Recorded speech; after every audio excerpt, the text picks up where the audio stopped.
When I found out that the place we were to visit for our nature journals was a place we had to be able to return to throughout the entire semester, multiple times a week, I immediately knew where I was headed. In a neighborhood surrounded by parks, children, dogs, Creighton professors, students, and home to my own house exists the one and only Gifford Park Community Garden. Located on Cass Street, just 2 blocks east of my house, there's a 10-year-old project atop a hill in between 2 houses. The area that this project takes up is roughly the size of 2 house properties and extends as far back as the houses behind it allow.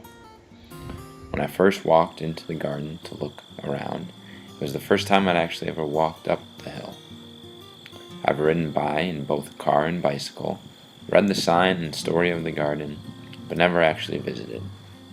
So on the only day of the week that I was able to go when it was still light out, I went to seek out my spot under the warm September sun. The first thing I did was to walk around the place. The garden has a border of grass around the rows of fruits and vegetables, rows that you can walk through. In the way back are a few compost piles, a community garden house/shed, and a gigantic sign that reads, Gifford Park Community Garden. As I rounded the back leg of the lap and started to walk back towards the street, I spotted the place I knew I'd be spending my semester at. In the southeast corner sat 2 benches, one with its back to the street and its front to the garden, engulfed in the flowers and shrubbery, and I knew that's where I would spend my semester.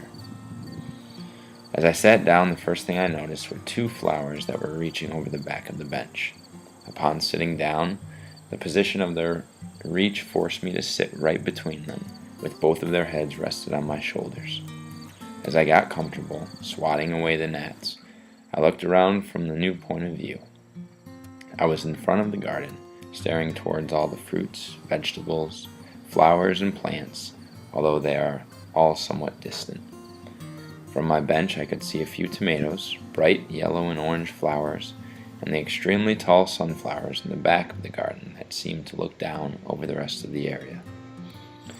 Despite most of the garden being far away, however, I had so much to look at and to be with right around me.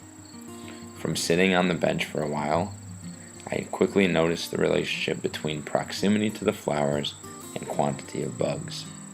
Every time I was there this past week, the insects that swarmed around the bushel of plants and flowers were dense and almost made it uncomfortable to sit there, but not enough to make me adopt the impossible task of finding a better spot.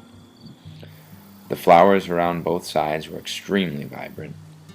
Upon returning, I made sure to take pictures, and still have yet to identify which flower creeps over my seat.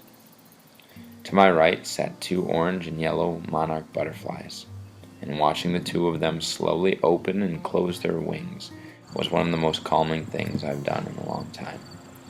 All it took was one visit to realize that this garden, full of color, life, and changes, was going to be my getaway for the semester.